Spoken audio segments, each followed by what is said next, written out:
It is so Thank you. great to see you. It's such a privilege. A full house with me. Maybe there must be a rerun of Saturday Night Live. I don't think so. I don't think so. You know, we've had a chance to work together before and do this before, but it's a whole new world now, isn't it? This last year, so much has changed. How does it feel? Pretty good, huh? It still doesn't feel real. No? Have you been working on anything new lately then that we would know? Well, you know, they're so secretive these days. Back when we were doing the original films, you didn't have that instant media and Twitter and everybody having a cell phone and so forth. Of course, when we did the first one, no one cared. They care now. Yeah. I'm so nervous that I'm going to leak something. You know, I don't even know if I'm allowed to tell people I'm in the movie. Don't worry, I think they know that. And so what is the one thing you're looking forward to the most after December 18th? Well, the new cast members are just incredible. We went to the table read, and they're all so different. You know, they bring such different things to the table. Right. Adam and Oscar and John and Daisy. I mean, they're just really, really talented actors, and they're so different and so diverse. Yeah. You know, people said, well, did they ask you for advice? I said, are you kidding? I should ask them for advice. Well, now I have questions about TFA, as we're calling it right now, that are safe questions. Safe questions, okay? Nothing that will get any of us in trouble. The Force Awakens. I see. Force Awakens. I didn't even know what I was talking about. That's the shortened title. That's the shortened. That's your little hashtag. The original full title was The Force Awakens in a Kansas farmhouse, only to discover it was all a dream. That's a little long. That's harder to get in that scroll and everything. No, when I read the title, first of all, I said, is this real? And you got to, you know, confirm that it's actually true, because I heard about it like you did on the internet. And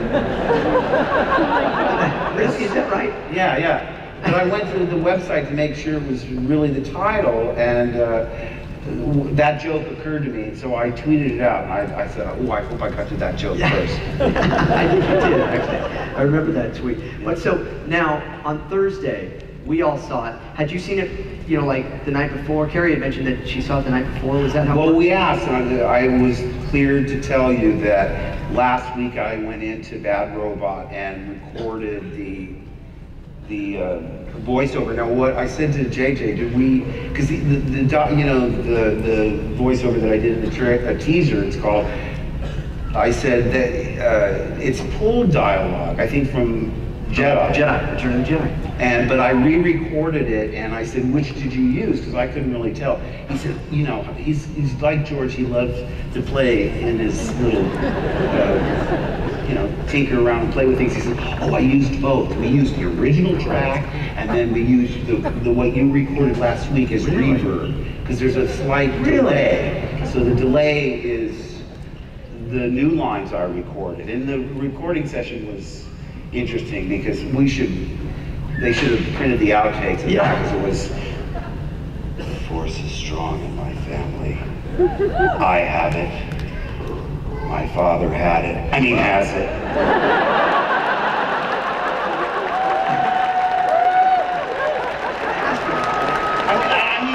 Has it. My sister has it. My certified public accountant has it. That weird guy down the street that smells funny has it.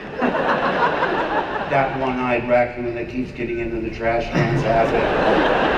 And you have that power too.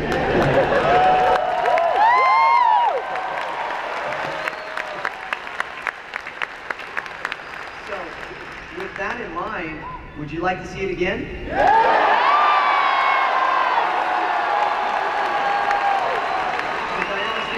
That along with you? I think we have a clip. Okay. Let's take a look.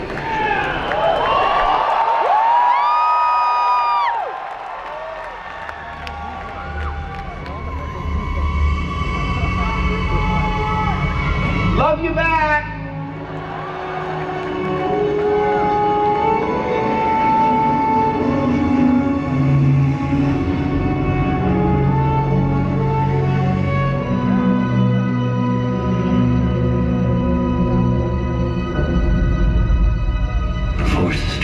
my family.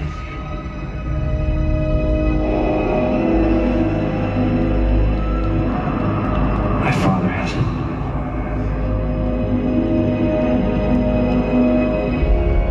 I have it. My sister has it. You have that power too.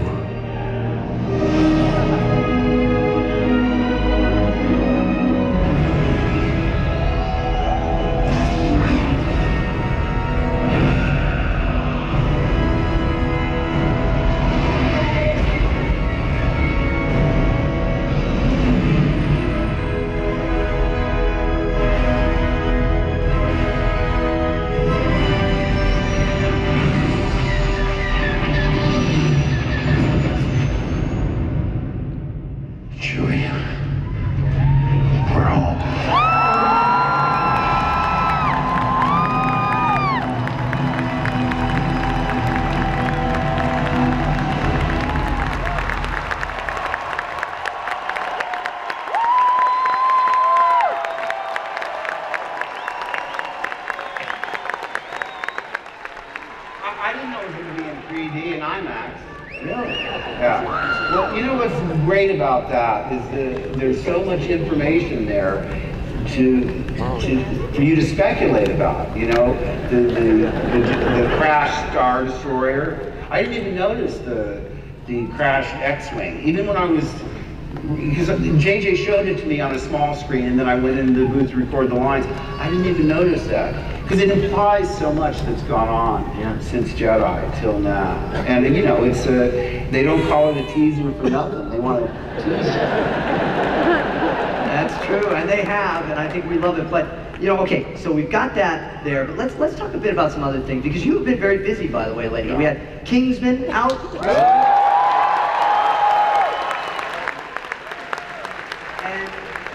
I was so excited about just a few days ago, you were back on The Flash.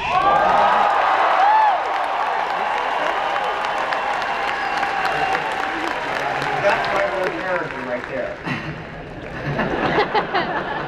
How was that, Mark? How was that coming? Well, it's just, I mean, I was watching The Flash because I said, they got John Wesley Shipp playing the Barry Allen's father. I got to watch. So I watched from the first episode. And it's very clever the way they're following Jeff John's storyline where the father's falsely accused of murder. So it really grabs you from the very first episode.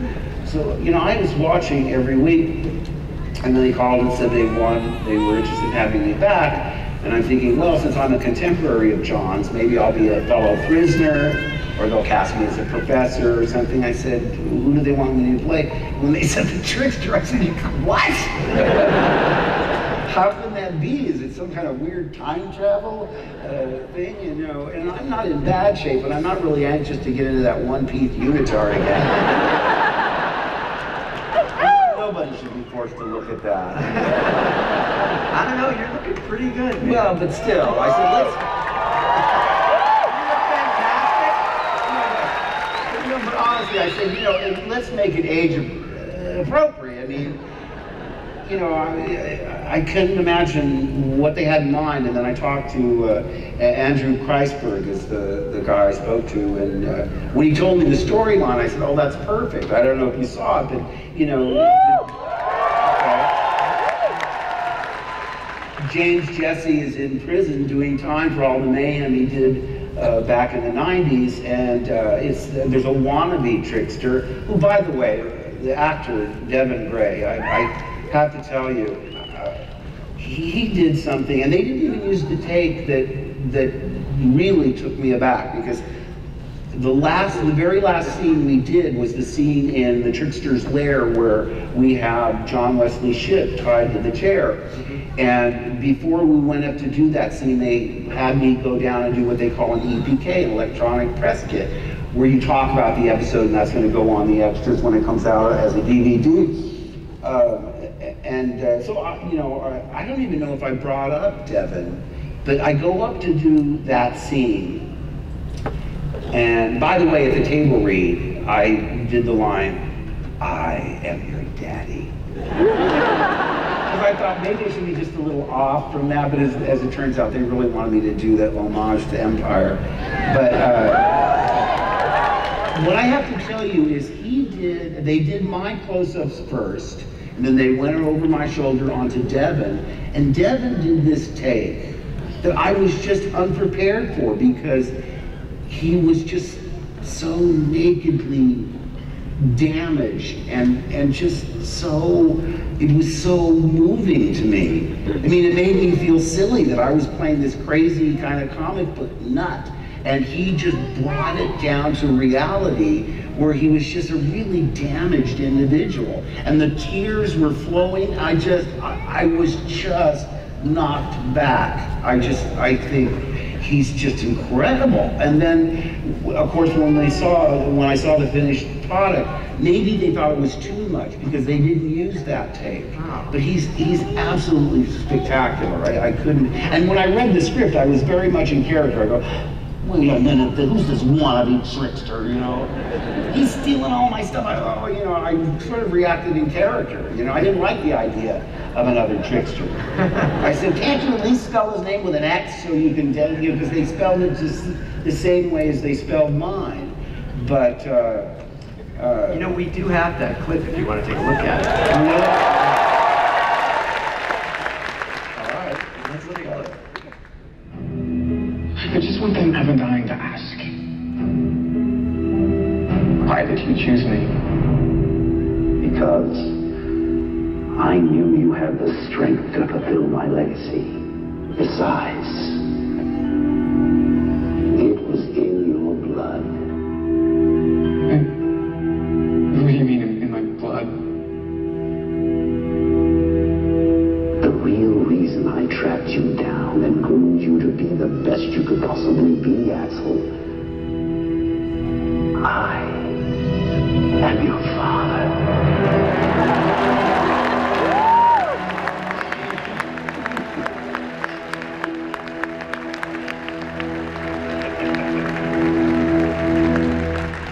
oh my God. That's great stuff.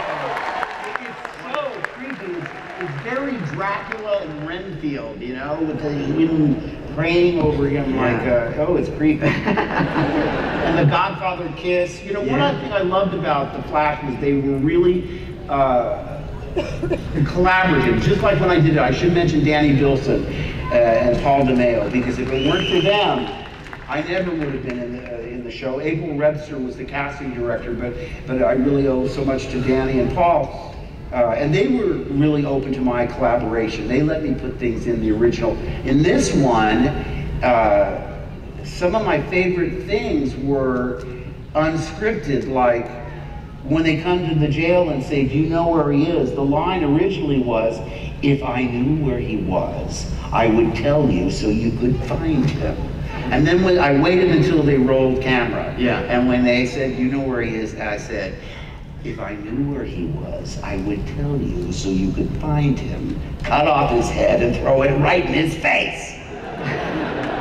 And I love that, because it's just so bizarre and odd. It's such a violent image, and then it ends with A nice little twist. Yeah, but they were letting me do that. I mean, actors generally like to pad their lines because, you know, at one point I said, when you find this fake, and of course when they roll, I said, when you find this shtick stealer, this gimmick grabber, this pathetic wannabe, and you pad Get it, to pad play, it, add more time. Like Adam West on the old Batman used to pad his lines. Is that right? So Okay. now, speaking of Love Adam West. going back, way back, let's go back to the original trilogy for a moment. If I could just ask you some questions Sure. here and give me some answers that, you know, you've probably never been asked before. Right. Did you ever dream that Star Wars would be such a great series? No. Most. Oh, I knew. Yes. Most fond memory about Making a New Hope. Well, it was just all so new to me. I'd never been, I did go to high school in Japan because my father was in the Navy, but I'd never been to England. I'd never been to North Africa. To work with Sir Alec Guinness, I mean, when I met him, I thought if I try and speak, wow.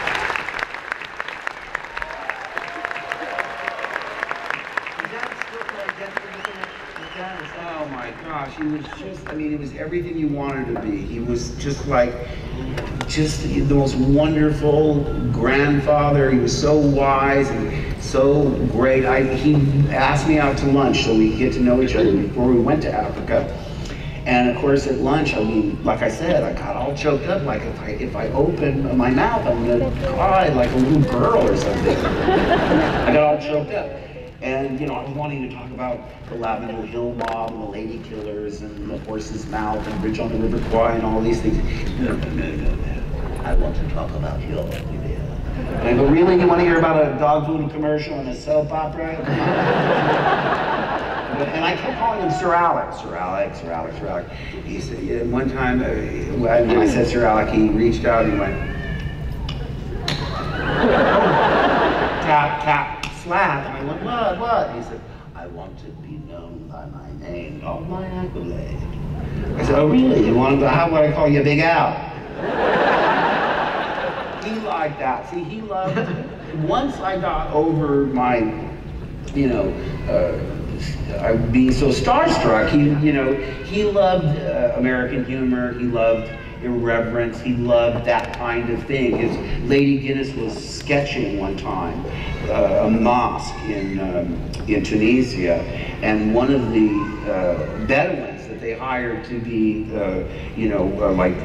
set security or whatever, looked at what she was doing and started screaming, and pulled the tablet she was drawing on, and ripped it up in anger and stomped off. And Lady Guinness and Sir Alec and I were all sort of astonished.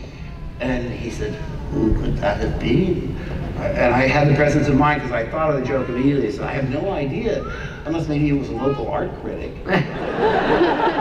What it was she was sketching a sacred mosque, sacred thing that you're not supposed to do in that religion. But you had the best punchline. That was pretty good. Well, I couldn't keep it in the thought bubble, you know. I had to say it. And again, he restrained from laughing because it would have hurt her feelings. But later he said, "That was very funny."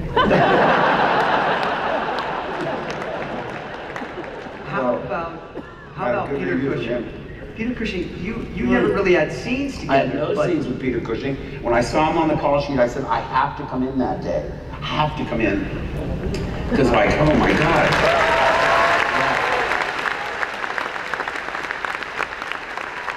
And can you imagine what it was like as I grew up, you know, reading Famous Monsters magazine and seeing all those Hammer movies, and what a versatile actor. He could play everything from an evil Dr. Frankenstein to Sherlock Holmes. He was just the epitome of he's had such grace and such dignity. When he smoked, he wore this lavender glove. And I said to the makeup lady, why does he do that? And he said, because he doesn't want to transfer the nicotine smell onto when he shakes other people's hands. I said, oh my God, what a class act. And wonderful. So I went in, and again, I'm a Mr. Fanboy.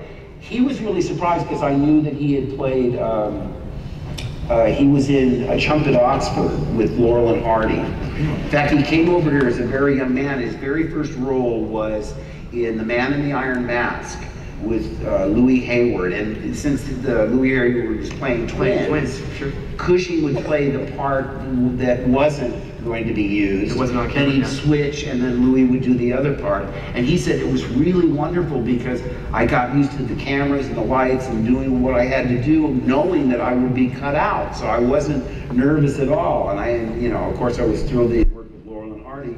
And I said, why did you leave? I mean, why didn't you stay? Because most British actors, when they come to America, they don't go back. But because of World War II, that's why he went a very loyal Englishman, of course. Wow. And then we move to Empire Strikes Back, and it becomes a whole new world. When you think of that film, is there anything that comes to mind right off the bat that you just think of, fun or excitement, or what is it? One word, Yoda.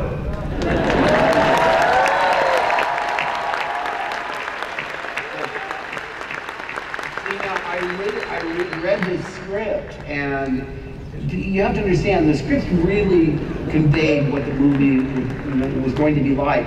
Even without the special effects, the humor was there, you know, the suspense was there, the excitement, even in all the descriptions. And when I read that scene, where I think of him as just like some, like a, I don't know, like a frog man or something. You know, get off my stuff. I'm looking for a great Jedi Master. And the whole idea that it could be, you know, so unexpected that he would be what he was.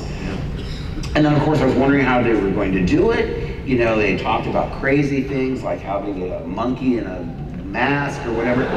Seriously, they did some crazy brainstorming. Yeah. But when Frank, Stuart Freeborn made the puppet, which resembles him quite honestly. Yeah, and did he mold it after himself purposely, or did that just happen as an artist? Well, see, he didn't even think it was unintentional. It was unintentional. That's what he said. That's what. But what I'd have to tell you is when Frank put that puppet on his hands, they asked me to come in on the weekend and work on a Saturday and a Sunday before we started filming. And the minute he started, and I was just transfixed. I believed in it so wholeheartedly, you know, masterful acting on the part of Frank Oz. There he is. So that's Wendy and Kathy. Wendy and Kathy. And now I noticed he doesn't have a microphone on. Were you hearing his lines? Was he just having to speak them loudly, or were they I had an earpiece. Okay. And so I was up above, and they were down in trenches, see? Yeah. And so I had a little earpiece in, and I would hear his lines because he was. The trouble was, if you walked out of a radio range, you could pick up radio. The local radios. The local radio stations. So he, at one point, he was going, "Many years have I," and he went right from Yoda to the Stones, saying, "Ooh, ooh, baby, you're a fool to cry." And so I laughed, and Kersher said, "Cut," and I said, "What?" I said, "I'm getting the Stones in my ear." And I'm a big fan, but I want to focus on it. But he said, "Look, there's so many problems with this puppet. No matter what happens, don't laugh." I mean, because we heard other songs. Another song that was popular then was "More, More, More. How do you like it? How do you like it?" And they, you know, it was top 40 radio, so it was coming in my ears. But I learned, even if I heard that, to just keep a straight face and wait till his mouth stopped moving and then do my next line. So no matter what was going on, because they were desperate because the puppet was giving us so much trouble. In fact, when you see the movie, if it's me looking, if it's close-ups, it's just a stick with a piece of tape in it. They would run the mechanical puppet up to the workshop and work on it, and I do all my scenes with a stick with a piece of tape on it. And then they did over the shoulder, that was the mock. Oh, the Yoda that wasn't articulated. It was just a, you know, like a statue almost, or like a... Exactly. So, but you know, that's, everyone said, "Well, is that really hard?" I said, "Well, it's like make-believe, like when you were a kid." I mean, being in the cockpit of the Millennium Falcon was no different than Texas Wheelers, where we would be in our pickup truck, a cutout pickup truck on the stage, where, you know, they're rocking it and lights are going by. It's just, it's all play. Yes, it's all exactly. fun, and it comes together. And then you move to Return of the Jedi. Right. What did you think about that final meeting and doing those scenes with the all-powerful Emperor Ian McDiarmid? We had him here on the first night.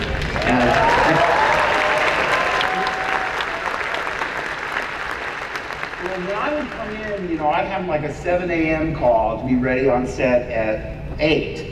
And by the time I got there, Ian had been there for hours getting made up. And I realized after a certain amount of time, I said, you know, if we don't have Ian out to the house or see him, you know, outside shooting, I'm never going to know what he looks like. Because when the shooting day was over, I'd jump in the shower and just wash my makeup off and jump in the, I'd be out of there in half an hour. It took another hour and a half to get him out of that stuff. Oh, see? So Mary Lou and I had him out to the house for a Sunday brunch, and up the steps walks this guy that He was, you know, with red hair. I don't know. You brought a picture, actually. Okay. You were kind enough to bring a picture. I think, do we have that picture of all of you together there? Let's look. There he is. Oh, isn't that amazing? And that's Dennis Lawson, who's Wedge. And Ian, now remember, from the movie, you know, he's all sort of old and rocking. Yeah.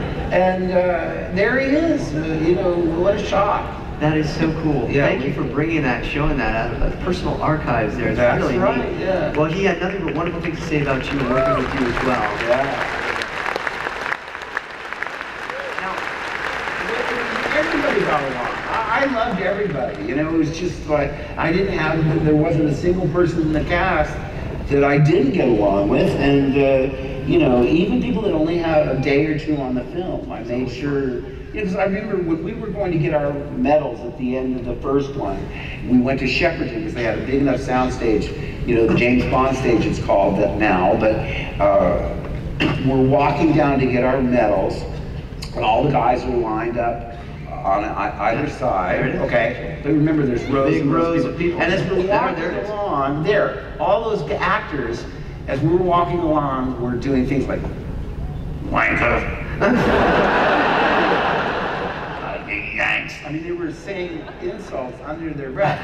They were saying them to you. As we were walking. And, you know, Harrison was like, I'm ready to just check those guys. And I said, well, wait a minute. Before we start an international incident, let me go over and talk to them, because they were all having coffee. And I went over to them and I said, have they even told you what's going on in the storyline? Yeah, they don't tell us nothing. And I said, well, you guys just saved the galaxy. You know, it's a science fiction movie, and it's the end of the movie, and all of you guys were the people that brought the bad guys down. So the minute they heard that, all the insults went away. You just have to involve them a little to give them an understanding. Because I love the fact that in England they call them background artistes. Here we call them extras. I mean, where's the respect in that? It sounds like something that, you know, like air conditioning or bucket seats, you know, something that you don't really need. Background artists really sort of says it, because I think everything in the picture is important. Yeah. And, you know, when you see background people in restaurants and so forth, that's a skill all into itself. Because they have to have a conversation without having a conversation. Isn't that amazing? Yeah, they're just...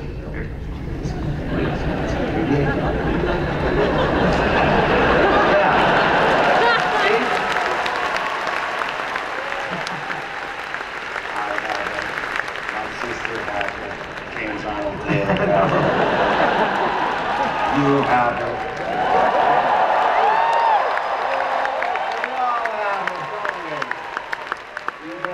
Yeah. Okay, time to carefully talk about TFA. Mark, I promise to not ask anything to get you or me in trouble, okay? Okay. So tell us about... Because people trick you. I was online today and the guy goes, oh, by the way, do you have the same lightsaber in episode 7 that you had in the last one? And I went, hey, wait a minute. You missed it by a lot. All right, mark that one off then. So you almost got me. Yeah, had that one. Okay, yeah. Get rid of that one. Tell us about how you were first approached about doing the film. Did you get a phone call? Like Carrie got a phone call? No, what happened was we were at some Star Wars event that George was at, and George Lucas asked us through his people to have lunch with him. And so I'm saying to Mary Lou, I said, what do you think of George? I mean, because George asked me to lunch, there's something big going on. And I remember she said, maybe he's going to do another trilogy. And I laughed at her. Because George had told me specifically he wasn't doing anything after the prequels. He said, no, I don't want to be doing these things for myself. And I said, no, I could get that, but I thought, you know, well, even if they do another trilogy, it'll be about another generation, and I had a beginning, a middle, and end. My story was finished. And so I said to her, I laughed. I said, oh, he told it for 20 or whatever long it was, for years and years and years. He's not going to do another trilogy. I said, you know what's happening is they're doing these things in 3D, he's probably going to ask us to do press for that. Sure. Or they're going to put it out in another variation, you know, another box set. That we will all buy. How many times do I have to buy this thing?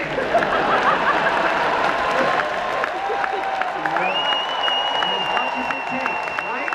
As much as it takes. I'm all in. I said, look, even with the holiday special, put that on as an extra.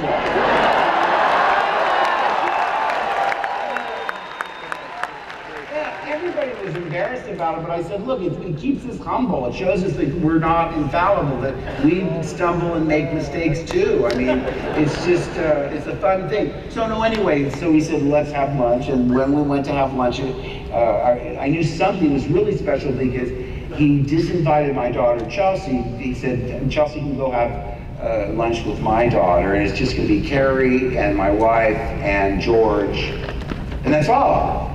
And so, and you know how George, he's just so, basically, I'm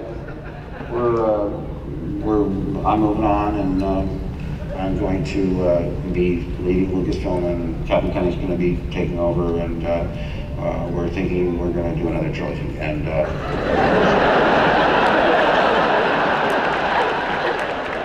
you know, if you don't want to be in it, we won't recast, you know, we'll write you out of it. And so, like, I'm keeping this poker face, but inside I'm going, why? Because I'm, you know, that's how I knew I was a good actor, because on the outside I was completely placid. And Carrie went, I'm in!